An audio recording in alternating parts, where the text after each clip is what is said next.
Merhaba arkadaşlar, kanalıma hoş geldiniz. Bugün sizlerle bu güzel bot patik modelini çalışacağız. Şöyle göstereyim size. Ön kısmında bu şekilde lastik ayrıntısı var. İki renkle örülüyor. Ee, Boğaz kısmını kırmızıyla ördüm. Devamında krem rengine geçtim lastiği örerken. Yanlar ve ön kısım krem rengi ve altımız yine kırmızı. Dilediğiniz renk seçenekleriyle yapabilirsiniz. 36-37 aya uyumlu. Şimdi dilerseniz vakit kaybetmeden çalışmamıza başlayalım. Evet, şimdi 50 tane ilmek atarak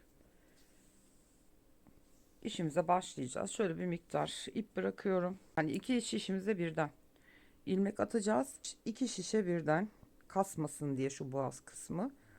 Şu şekilde ilmeklerimizi iki şişimize birden atıyoruz. 50 tane ilmeğimi ben atayım ve geliyorum. Evet, 50 tane ilmeğimi attıktan sonra şu ipimi de şöyle düğümlüyorum geri sökülmesin diye ve şimdi şişimizin birini alıyoruz. Ben elimde örüyorum. Siz nasıl alışıksınız o şekilde örmeye başlayabilirsiniz. Şimdi ilk ilmeği örmeden alıyorum ve düzle başlıyoruz. 2 ters 2 düz öreceğiz. Bu şimdi 2 düzüm olmuş oldu. 2 tane ters, 2 tane düz. Lastiğimizi bu şekilde yapacağız. 2 ters, 2 düz.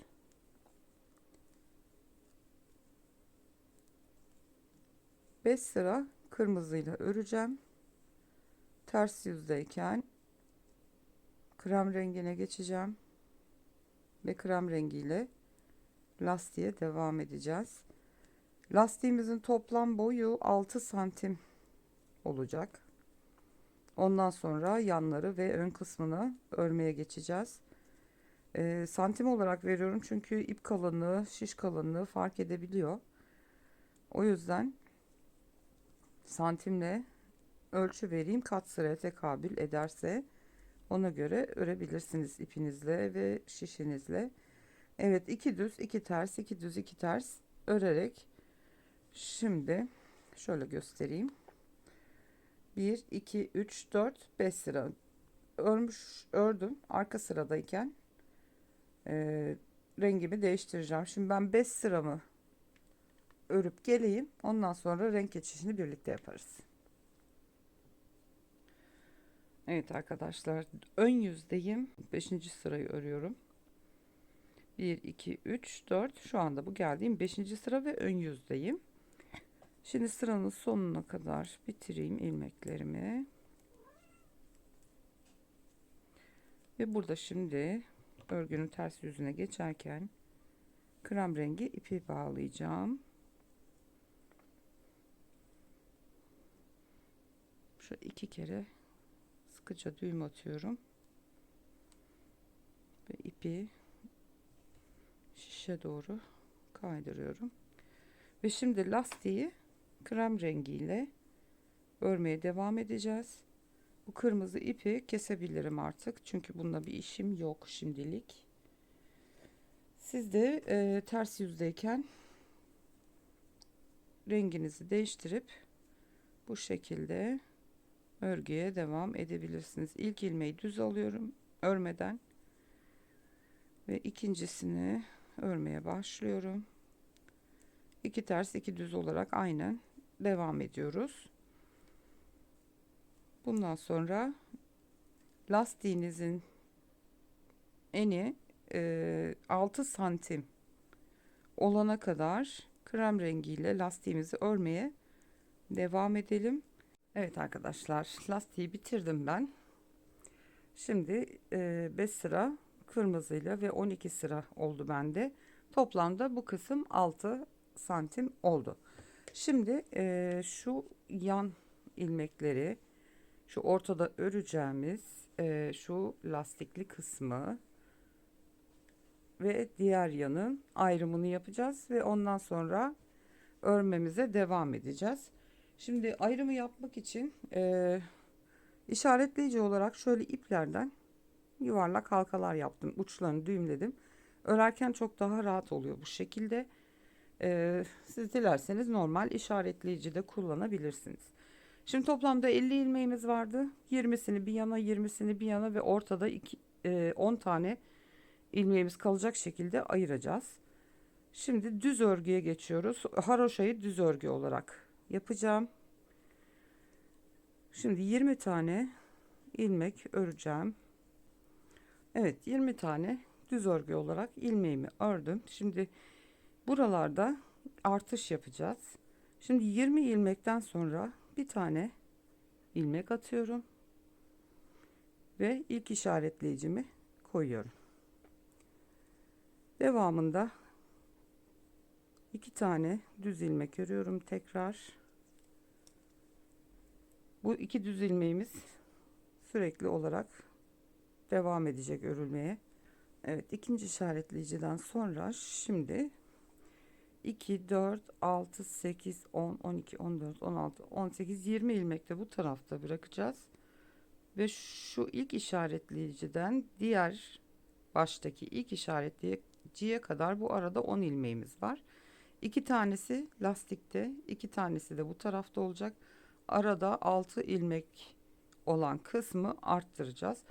Onu da ikinci işaretleyiciyi koyduktan sonra bir tane tekrar ilmek atıyoruz ve arttırmalarımıza başlıyoruz. İlmeğimizi attıktan sonra 2 tersimiz var. 2 ters örüyoruz. 2 tane düzümüzü örüyoruz. Tekrar 2 ters örüyoruz. Ve şimdi buraya yine bir arttırma yapacağız. İşaretleyicimizi koyacağız. Yani yan kısımda gelen tarafta bir tane arttırma, ortadaki 10 ilmekli ayak üstümüze gelen yerde her iki başında ve yine haroşamızın olduğu yerdeki ilk örmeye başlayacağımız tarafta yine bir arttırma yapacağız. Yani her bir sırada 4 tane arttırmamız olmuş olacak. Arttırmamızı yaptık. Bu tarafta yapmıştık. Diğer başında da yaptık. Şimdi aradaki bu iki tane düz örgümüzü örüyoruz. Ve son işaretleyicimi de takıyorum. Ve bu kısım sol tarafa, ayağımızın sol tarafına gelen yan kısım olacak. Buraya da bir tane şimdi ilmek atıyoruz ve dördüncü arttırmamı yapmış oldum. Bir burada, iki bu başlarda, bir tane de diğer tarafta yaptık. 4. Şimdi tekrar düz örgü olarak sıra sonuna kadar örüyorum. Arka yüzde ilmekleri olduğu gibi öreceğiz. Şimdi şu kısmı yapıyoruz. Ayrımlarımızı yaptık. Şu ilk artırmayı yapıyoruz. Bir tane yan için yaptık. Arada 2 düzü ördük. Öndeki şu aradaki 10 ilmeği, şu ortada giden düz dümdüz gidecek. Şu 2 tane var ve tekrar yanlarda birer tane daha artacak. Toplamda 7 sıra haroşa örmüş olacağız. İlk artışımızı yaptık. Şimdi bu yanımızı örüyoruz. Geri dönüşlerde ilmekleri gördüğümüz şekliyle, yani 2 ters 2 düz olacak ayaküstü. İlmekler ne şekilde denk geliyorsa o şekilde örmeye devam edeceğiz. Şimdi şu sıra sonuna kadar örelim. Evet, geri dönüyoruz. Yine bu yanları haroşa örgü olarak öreceğiz. Ön kısımdaki parçayı 2 ters 2 düz örerek devam edeceğiz.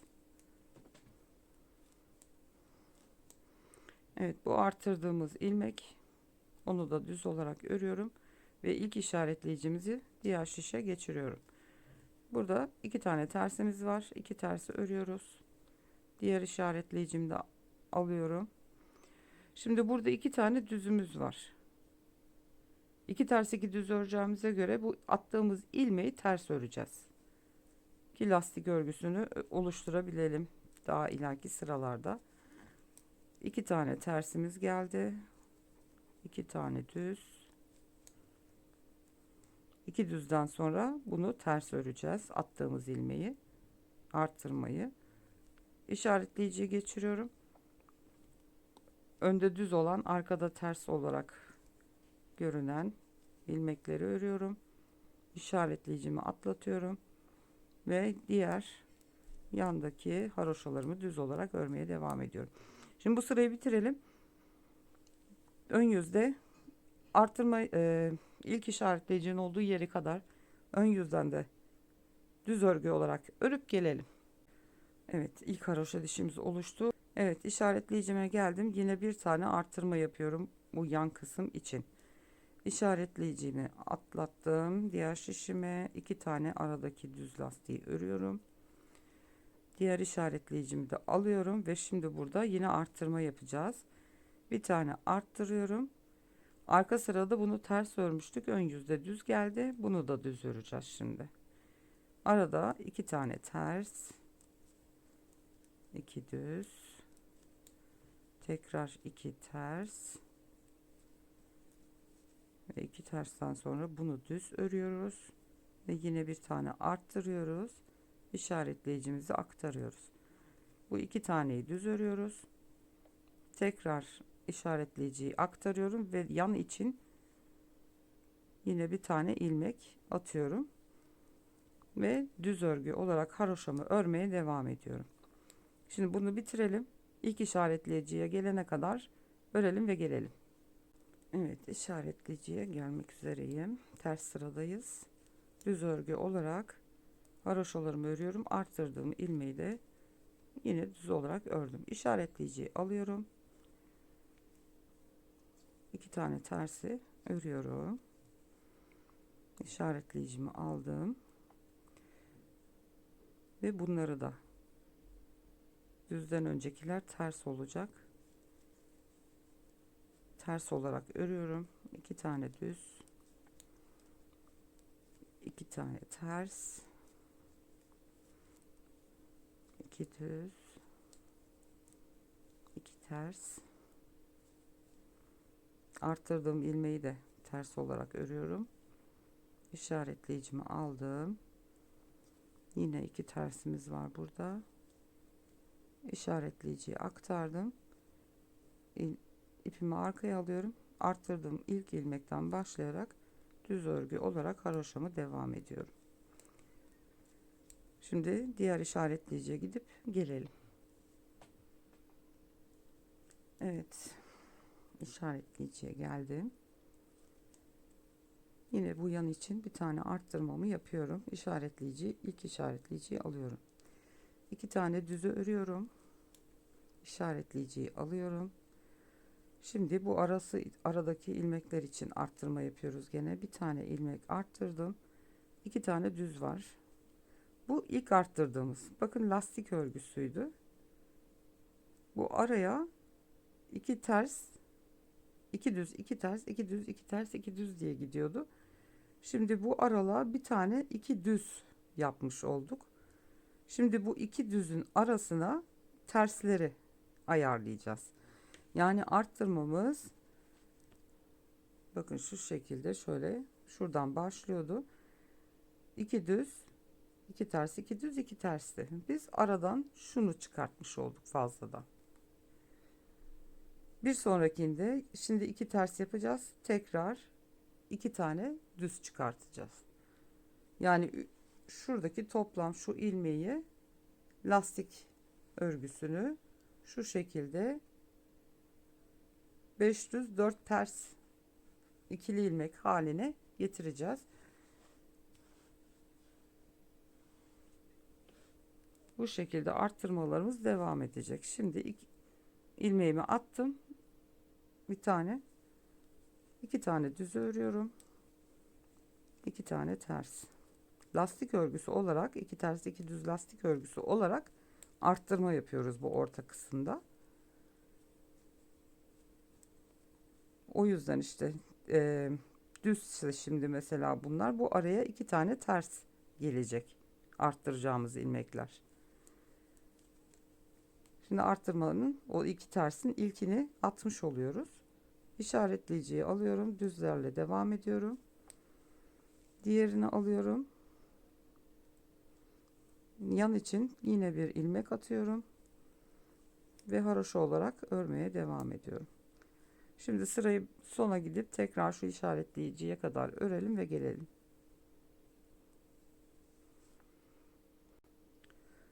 Evet, işaretleyiciye gelmek üzereyim. Evet, arttırdığım ilmeği de düz olarak örüyorum. İşaretleyicimi alıyorum. Şimdi burada ön yüzde düz olan ilmeğimiz 2 tane ters oldu. İşaretleyici alıyorum. Şimdi bakın ön yüzde 4 tane düz denk gelmişti. Arka yüzde de aynı şekilde. Şimdi bir önündeki 2 tane ters olduğuna göre bunu düz öreceğiz. Bak 2 tane ters ördük. Burada da 2 tane ters var. Bu arada attığımız ilmeği lastik örgüsü elde edebilmemiz için düz örmemiz gerekiyor. Şimdi yine 2 tane ters, 2 tane düz. Kafa karıştırıcı gibi duruyor ama aslında değil. Lastik örgüsü olarak arttırma yapıyoruz. Dikkat etmeniz gereken sadece o. Bakın şimdi burada hepsi mesela ters örgü olarak denk gelmiş. 2 tane düz ördük. 2 tane ters örüyoruz. Dolayısıyla bu attığımız ilmeği bir sonraki lastik örgüsünü elde edebilmemiz için düz örmemiz gerekiyor. İşaretleyiciyi alıyoruz. Bunun ikincisini şimdi bir sonraki sırada arttıracağız yine. Bu ördüğümüz şu lastik sabit gidiyor zaten. O değişmiyor. Gördüğünüz gibi örüyorsunuz. İşaretleyiciyi alıyorum. Yan için attığım ilmeği haroşa ördüğümüz için düz olarak örüyoruz. Bu şekilde örmeye devam edeceğiz. Ta ki şu yandaki şu haroşa dişleri 8 diş haroşa sırası olana kadar. Evet arkadaşlar, ben şimdi 8 sıra haroşam bitti. 4, 6, 8. sırayı ördüm. Arka yüzünden de geldim. Şimdi patiğimizin ön yüzündeyiz yine. Kenarlarda 28'er tane ilmek oldu yan kısımlara kalacak olan kısımda. Şimdi şöyle ölçü vereyim ben size. Lastiğimiz 6 santimdi. Arttırmamızın bittiği yere kadar olan kısım 11 santim. Şimdi bot patiğimizin genel ölçüsünü de vereyim. Şöyle alt tabanı topuktan burun kısmına kadar şöyle 23 santim yaklaşık olarak. Şu ayak kısmının üst kısmına gelen yer şöyle 8,5 santim gibi, şu ayak üstüne gelen yer. Yan yüksekliğimizde şu kenara kadar ölçüyorum 10 santim. Yani 37-38 aya uygun. Şu kısmı uzatarak 38-39 numaraya kadar yapabilirsiniz. Şimdi onu nasıl yapacağınızı göstereceğim. Şimdi buraya kadar ördük. Şimdi misinalı şişleri ben bırakacağım. Sadece şu kısmı öreceğiz şimdi, ortadaki kısmı. Onu yapmak için de şöyle 5 şiş çorap şişleri var. Onun 2 tanesini alacağım. Misinalı şişleri şimdilik ihtiyacım yok. Şöyle yapacağız şimdi. Şu kısma kadar öreceğiz. Düzden örüyoruz. İlk işaretleyicimize kadar. Sonradan çünkü haroşa devam edilecek. O yüzden gene düz örgü olarak örüyoruz bu kısmı. Ayrıntılı anlatmaya çalışıyorum. Yeni başlayan arkadaşlarımız vardır belki. Onlar da rahatlıkla örebilsinler diye. Artık artırma yapmıyoruz. Son ilmeği ördüm. Bu işaretleyiciyi alıyorum. Şu arada kalan 2 tane düz örgümü de örüyorum. Bu işaretleyicimi çıkartıyorum artık. Şimdi şişimi alıyorum ve şu ilmekleri şişime geçiriyorum. Burun kısmını öreceğim. İlmekleri alıyorum.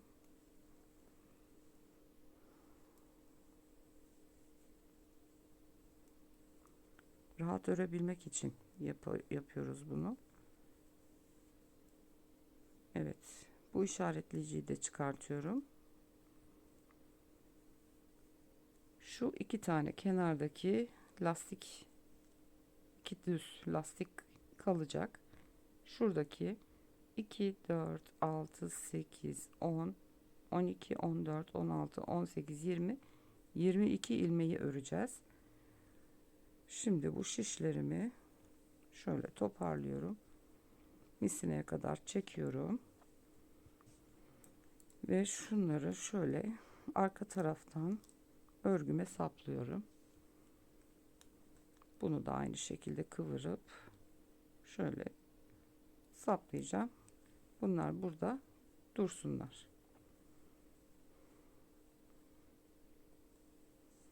Evet, bu şekilde daha rahat öreceğim. Şimdi son ilmeğimizi örmüştük. Şimdi bundan sonra artık ilmekler nasıl görüyorsanız o şekilde öreceğiz. İlk ilmeğimi örüyorum ve o şekilde devam ediyorum. 2 ters 2 düz olarak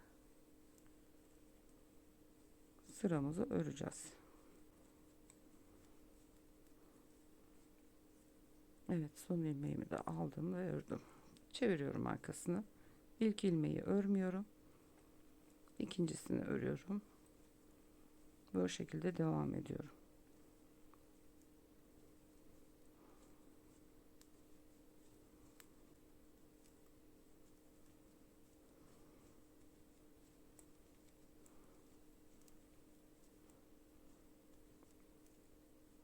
Evet, 2 tane düz ilmeğim. Bu şekilde örmeye devam edeceğiz.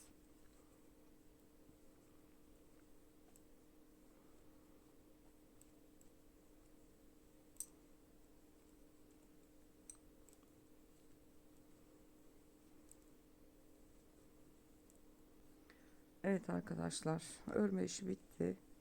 Şöyle kenardan sayarsak 1 2 3 4 5 6 7 8 9 10 tane şu şekilde ve ilmek olacak. 10 tane olacak. 20 sıra örmüş olacağız yani burada.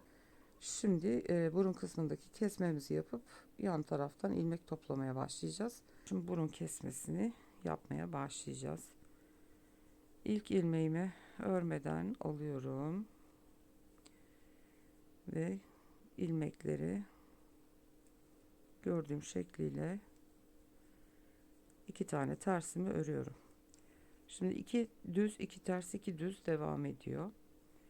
Şimdi ilk düz olan ilmeği öreceğim.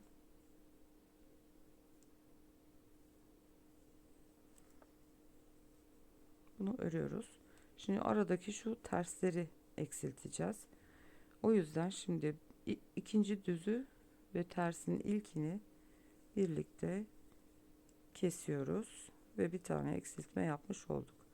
Şimdi sıranın sonuna kadar bu şekilde örmeye devam edeceğim.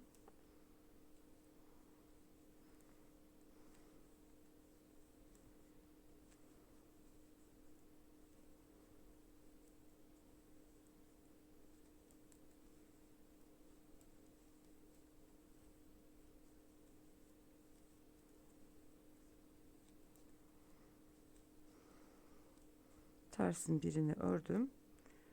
Şimdi şu bir ters ve düzü birlikte keseceğiz. Bu taraftan soldan sağa doğru kesiyorum ve bir düz ve 2 tane tersi örerek bitiriyorum. Arka yüzünde bir şey yapmıyoruz. İlmekleri gördüğümüz şekliyle örüyoruz.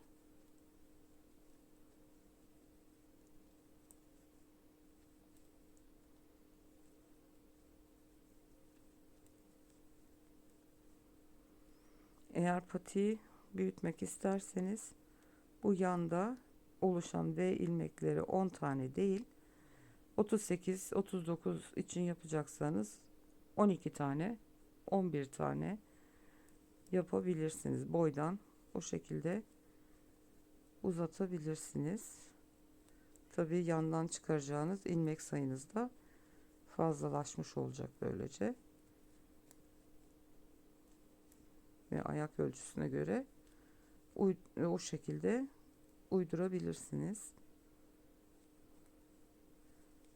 50 ilmekle başlamak yeterli gelir çünkü lastik örgü olduğu için yeterince genişliyor.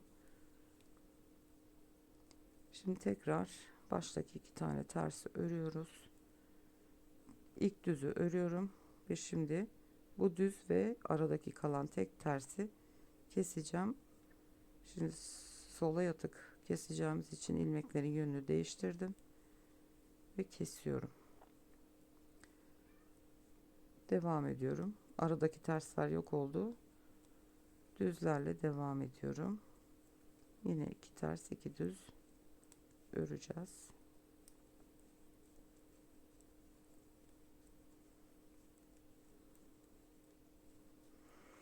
Evet, terse geldim. Burada ilmek çevirmeye gerek yok. Sol taraftan sağa doğru batarak ilmeği kesebiliriz. Kenardaki düzü ve 2 tersi örüyorum. Arka yüzde gene bir şey yapmadan bütün ilmekleri örüyorum. Düzleri düz, tersleri ters.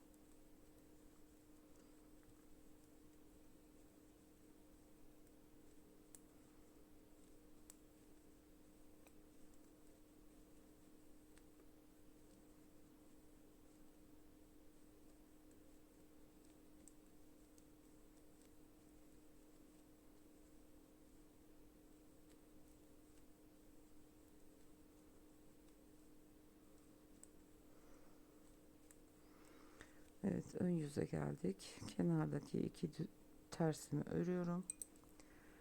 Şimdi şu 2 tane düz olan ilmekler yan yana gelmiş oldu. Yani 2 düz, 2 ters, 2 düz. Aradaki ters gitti. Şimdi 2 düzleri de birleştirip teke düşüreceğiz. Onun için de şimdi ilk düzü örüyoruz. Ortadaki şu 2 taneyi keseceğim. Yönlerini değiştirdim. Bir tane düz kaldı. Onu örüyorum. Ve 2 ters 2 düz devam ediyorum.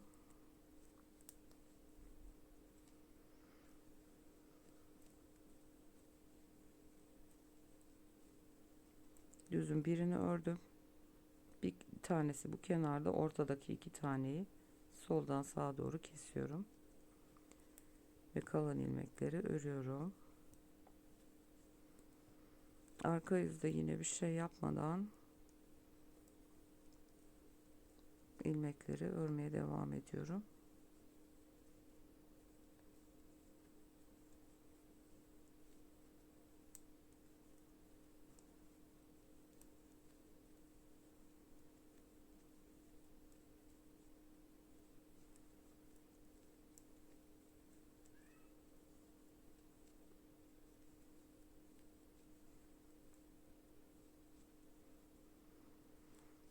Evet, son kesmeyi yapacağız artık. Kenardan 2 düz tersi örüyorum. Şimdi burada 3 tane düzümüz kaldı. İlk 2 taneyi keseceğiz. Sola doğru yatık olsun diye. İlk 2 taneyi kesiyorum ve bir tane düz kaldı. Onu da örüyorum. Yani 2 ters 2 düz 2 ters 2 düz diye devam edecek. Şu 2 tane düz olan lastikleri tepe kısımda birleştirmiş olduk. 2 tersi örüyorum. 2 düz 2 ters ve düzlere geldik. Bunu da bu tarafa yatık keseceğiz. O yüzden ilkini örüyoruz ve sondaki 2 taneyi soldan sağa doğru kesiyoruz ve burada da artık 2 tane düzümüz kalmış oldu. 2 tersi örüyorum ve geri dönmüyoruz artık. Şimdi bu yan kısımdan ilmeklerimizi çıkartacağız. Ben şişimle çıkartıyorum. Eğer size zor gelirse tığ yardımıyla da yapabilirsiniz. Şimdi ipimi arkaya alıyorum. Düz ilmek olarak alacağım. Hemen bir alttakinden başlayarak ilmeklerimi çıkartacağım.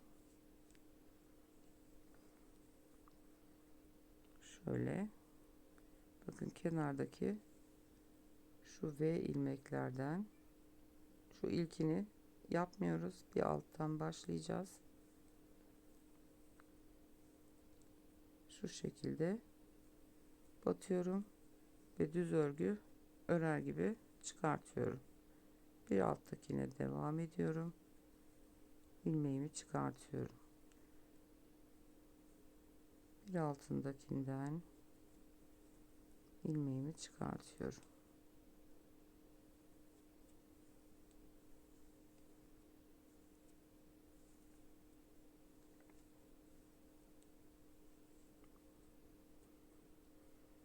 İki, dört, beş tane oldu. 6, 7, 8, 9, 10, 11 ve 12. Şu şişimi alıyorum buradan. Artık misinalı şişlerimizle örmeye devam edeceğiz. Şimdi 12 tane ilmeği çıkarttık. 12 ilmekten sonra şu baştaki şu ilmeği alt taraftan alıyorum, şöyle şişe geçiriyorum ve bu sol şişimdeki ilk ilmekle birlikte bunu keserek örüyorum. Orada şurada çok büyük bir delik oluşmasın diye. Şimdi düz örgü olarak haroşamızı düz örüyorduk. İşaretleyiciyi çıkartıyorum. Düz örgü olarak şimdi sıranın başına kadar geliyorum. Evet, sıra başına kadar geldim. Şimdi ipim burada. Ördük geldik. Burada kaldı. Şimdi bu taraftan da ilmek çıkartmamız gerekiyor. O yüzden şimdi bu şişimi ilmeklere geri takıyorum. Misinalı şişimi.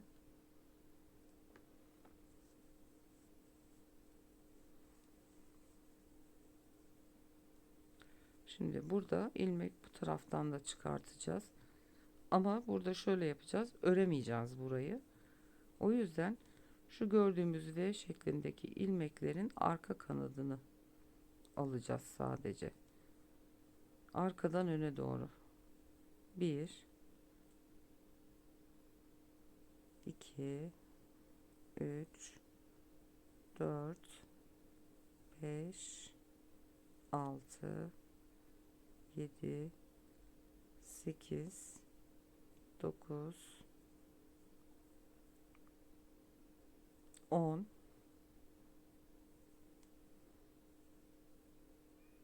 11 ve 12. Şimdi bunu da burada bekletiyoruz. Şimdi bu taraftaydı. Şu düz şişimde ilmek örmüştük sıra sonunda. Şimdi normal kendi misinalı şişimin diğer ucunu alıyorum. Diğerinden ilmek çıkarttık bu tarafta.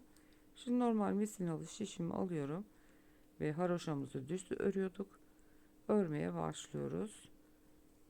Diğer başa kadar. İki taraftan da 12'şer tane ilmek çıkarttık. Bir tarafı örerek çıkarttık. Bir tarafı direkt arka tarafta kalan ilmeklerin tek kanadını alarak ilmekleri çıkarttık ve şimdi komple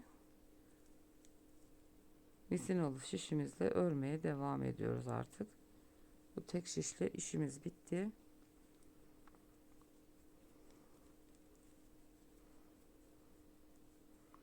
Düz örgü olarak örüyoruz ki haroşamız aynı şekilde devam etsin.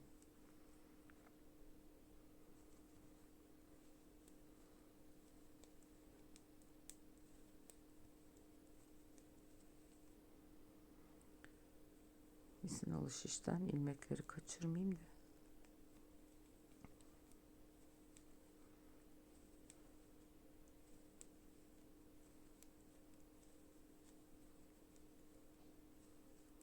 Evet, haroşalı kısmımızı bitirdik. İlmek çıkarttığımız yere geldik. Şimdi onları örüyoruz haroşa olarak.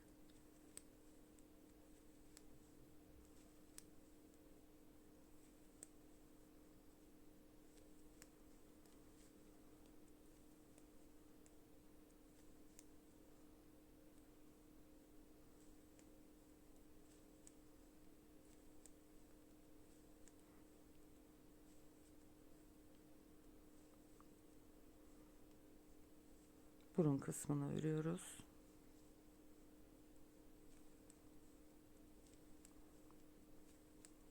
Ve bu tek şişimizi şimdi boşa çıkartacağız. Artık onunla işimiz kalmayacak. Rahat örebilmek için o şekilde yapmıştık. Artık ona ihtiyacımız kalmadı.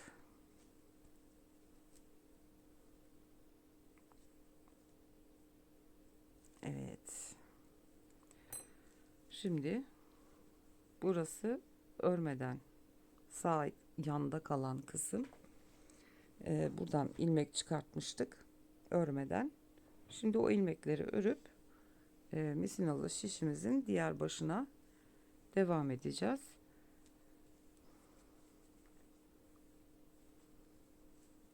Aynen bunları da düz örgü olarak örüyoruz ki örgümüzün ön yüzünde haroşa ilmeğimiz oluşsun diye.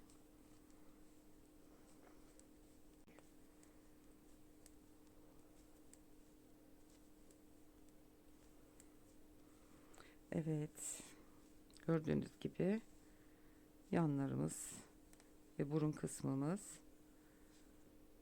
kısmında ilk haroşa sırası krem rengiyle oluyor. Yanlarda da ilmek çıkarttığımız yerlerde de aynı haroşa oluyor.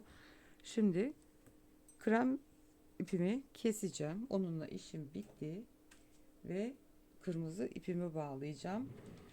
Yandaki 4 sıra haroşamı ve alt tabanımı kırmızı olarak öreceğim. Şimdi 4 diş haroşa sırası oluşana kadar 8 sıramızı örelim. Ondan sonra geleceğim. Burundan tabana kadar tabanımızın örülüşünü yapacağız ve topuk kesimi yapıp bot patiğimizi bitireceğiz. Örüp gelelim şimdi arkadaşlar. Evet arkadaşlar, bot patiğimizin son hali bu şekilde. 4 diş haroşa sırası kırmızıyla da ben ördüm. Şöyle yakından da göstereyim. Bu şekilde şu anda patiğimizin üst ve yan kısımlarının örme işlemi bitti. Şimdi burun kısmına kadar ilmeklerimizi öreceğiz. Bu sağdan başlayıp ve artık alt tabanı örmeye başlayacağız. Şimdi ben ekranı biraz daha yaklaştıracağım ve ondan sonra taban kısmını yapmaya geçeceğiz. Şu anda 43 bir yanda, 43 bir yanda olacak ilmekler ve 12 tane ilmekle de burun kısmından alta tabanı kesmeye başlayacağız. 86 43 43 86 98 tane ilmek var toplamda şu anda şişimde. Şimdi 43 tane ilmeği burun kısmına kadar örelim.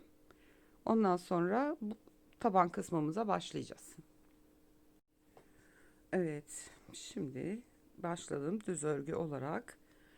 Burun kısmına kadar 43 tane ilmeğimi ördüm. Tam burun kısmına geldik. Şimdi 12 ilmekle çalışacağız. Ve sürekli kesme yapacağız. Şimdi o 43 tane ilmekten sonra 12 tane ilmek, 11 tanesini öreceğiz. 1 2 3 4 5 6 7 8 9 10 11 tanesini örüyorum. 12.'yi ve bu yandaki ilk ilmeği, 13. ilmeği birlikte kesiyorum. Arkasını çeviriyorum. Şimdi burada yerimiz belli. Tekrar şimdi ilk ilmeği örmeden alıyorum. 11 tane ilmeği öreceğim. 2 3 4 5 6 7 8 9 10 11 tane ilmeği ördüm. 2 4 6 8 10 11 12 ve 13'ü birlikte keserek düz örgü örer gibi ilmekleri kesiyorum. Şimdi burada ön yüzünü çevirdim tekrar. Artık belli. 2 4 6 8 10 12 tane ilmek. Bu tarafa geleceğim. Buradan bir ilmek alacağım. Geri dönüşte bu taraftan bir ilmek alacağım ve bu şekilde alt tabanımızı oluşturmaya başlayacağız. Şimdi yine sıra sonuna kadar bir ilmek kalana kadar 11 tane ilmeği örüyorum. Taban kısmını yapmak çok kolay. Zaten şimdi burada ayrım belli oluyor. Bu 11. ilmeğim, 12. ilmeğim bu. Bir tane de buradan alıp birlikte keseceğim. Ve bu şekilde topuk kısmına kadar öreceğiz. Yine diğer tarafa son bir ilmek kalana kadar örüyorum. Evet, son ilmeğim kaldı. Bunu ve yandan bir ilmek alarak ikisini birlikte kesiyorum. Dönüyoruz. Bakın belli olmaya başladı zaten. Şuralardan alta dönmeye başlıyor. Yine ilkini alıyorum örmeden. Devam ediyoruz. Hep sıra sonlarında kesme yapıyoruz.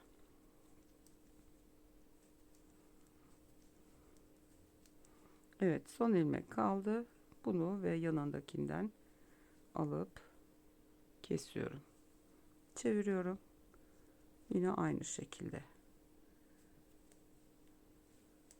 İlk ilmeği örmüyoruz.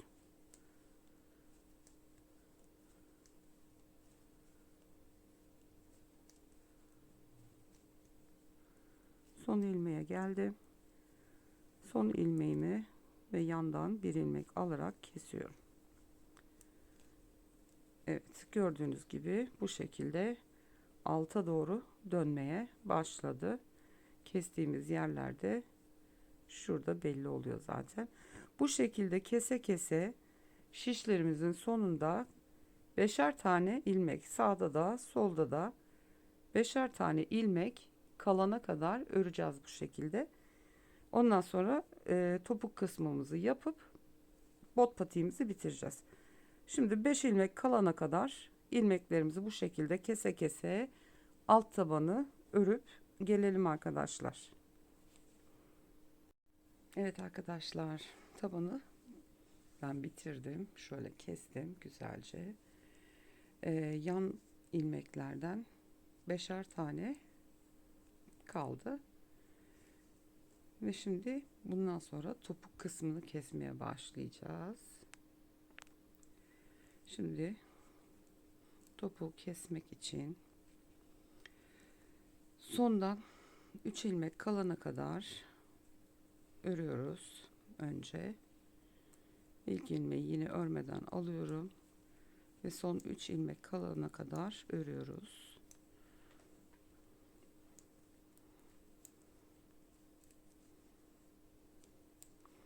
Son 3 ilmeğim kaldı. 2 tane ilmeği alıp kesiyorum. Kalan son ilmeğimle yanda kalan 5 ilmeğin birini alıp onları da birlikte keseceğiz. Hem bu 12 tane ilmekten şimdi azaltmış olduk, hem de aynı zamanda kenardan eksiltme yapmış oluyoruz. Ve bu şekilde kese kese tamamen topuk kısmını oluşturacağız. Şimdi tekrar sıra sonuna kadar, yani şu 12 ilmeğimizin 3 ilmeği kalana kadar örüyoruz yine. Aynı şekilde.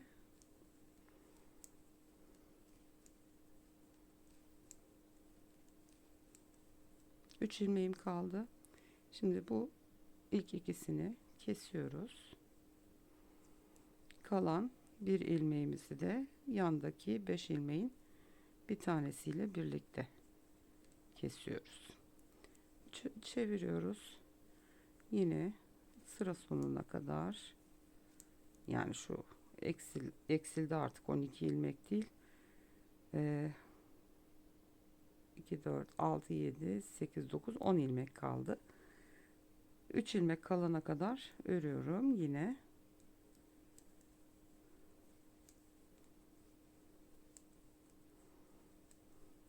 Üç ilmeğim kaldı. İlk ikisini kesiyorum.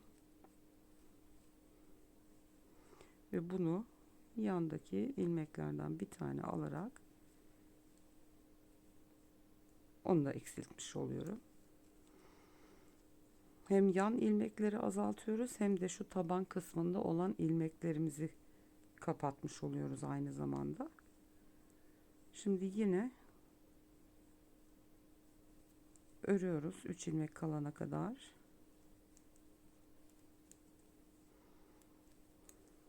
Üç ilmek kaldı. İlk ikisini kesiyoruz.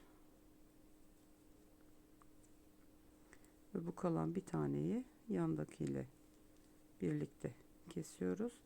Şimdi her iki yan kısımlarda 3'er tane ilmeğimiz kaldı. Ortada da 2, 4, 6, 8 tane kaldı. Şimdi 5 tanesini yine öreceğim. 3 ilmek kalacak.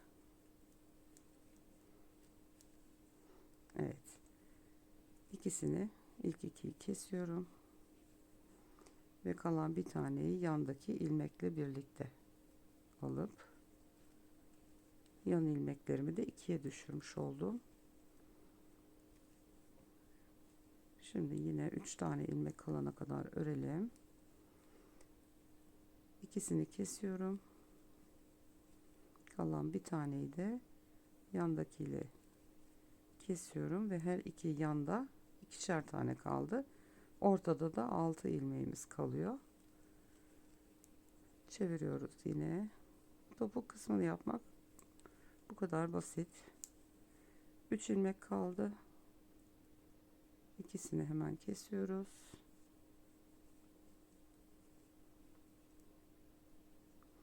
Kalan bir taneyi de yandakinden alıyorum. Birlikte kesiyorum. Çeviriyorum. 5 ilmek, evet 5 ilmek kaldı. Şimdi ikisini ördüm. İlk ikiyi kesiyorum. Bir taneyi de yandakiyle alıyorum. Ve yanlarda böylece birer tane son ilmeğimiz kaldı. Çeviriyorum. İlmeği boştan aldım. 3 ilmek kaldı zaten burada. Onu da şöyle yapıyoruz şimdi. İkisini kesiyoruz. Son ilmek ve yandaki son ilmeğimi birlikte kesiyorum. Çeviriyoruz. 4 ilmeğimiz kalmış oldu şimdi burada. Gördünüz mü? Üçgen bir şekilde şöyle kapanmış oldu ve aynı zamanda yan taraftakileri de birleştirmiş olduk. Şimdi şu ortada taban kısmına ait 3 tane ilmek kaldı. İlk ikisini hemen kesiyoruz. Soldaki şişimdeki tabana ait ilmeği alıp kestiğim ilmeği üstünden atlatıyorum ve sondaki yan ilmekle birlikte kalan ilmekleri de kesiyorum. Bu şekilde ilmekleri sıfırlamış olduk. Evet, örme işimiz bitti. Şöyle ipimi birazcık uzatayım. Şimdi dikiş yapacak kadar ip bırakarak kesiyorum ipimi. Şu ilmeğimin içinden geçiriyorum. Buraya bir düğüm oluşturmuş olduk. Gördüğünüz gibi çok güzel bir şekilde topuğumuz da oluşmuş oldu. Yuvarlandı böyle. Evet, iplerimi temizledim. Şimdi burası örgümüzün ön yüzü. Şöyle tersini çevirelim. İçten dikeceğiz çünkü. İpliği iğneme geçirdim ben. Şu şekilde tam karşılıklı getiriyorum ilmekleri yerli yerine. Şimdi şu haroşa dikişlerinin şu kenardaki tepecikli görünen ilmeklerden dikeceğiz. Şimdi bu tam ortada. Önce şunu yana alıyorum benden tarafa. Sonra karşıdakiyle birleştiriyorum. Tam karşısındaki ilmeği alıyorum.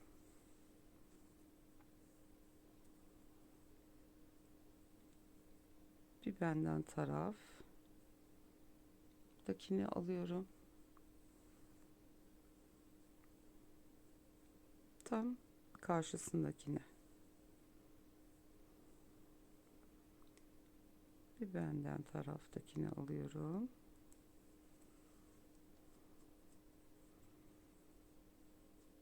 Karşısındakini alıyorum. Bu şekilde karşılıklı şu pirinç tanesi gibi görünen ilmeklerden dikeceğiz böyle.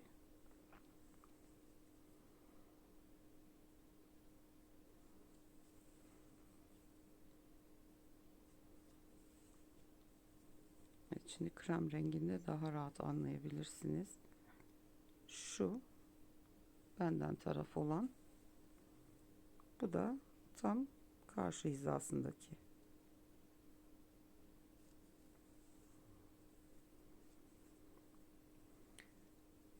Bu haroşalı kısım bitene kadar bu şekilde karşılıklı dikeceğiz. Şu ilmeklerin olduğu yere geldiğimizde de iç kısımdaki karşılıklı ilmekleri alarak dikeceğiz. Dıştakiler kalacak. İç kısımdakilerini şu şekilde karşılıklı alarak dikip uç kısma kadar bitirelim. Evet, dikiş işini de bitirdik. Şimdi mankenimize de giydirelim. Ve bir çift bot patiğimizi bitirmiş olduk. Evet. Ben çok severek kullanacağım. Çok güzel oldu. Bunu Alize Lana Gold yün içerikli iplerle de örebilirsiniz. Patiklik iple de yapabilirsiniz. İstediğiniz şekilde uygulayabilirsiniz. Evet arkadaşlar, çok hoş oldular. Bu şekilde gördüğünüz gibi alt tabanlarımız gayet hoş. Umarım hoşunuza gider. Ben çok severek ördüm. Daha çok çeşitli çoraplar ve bot patik modelleri gelecek inşallah. Eğer kanalıma abone değilseniz ücretsiz olarak abone olabilirsiniz. Videolarımı beğenip yorumlarınızla da desteklerseniz çok sevinirim. Bir sonraki videoda görüşmek üzere. Hoşça kalın.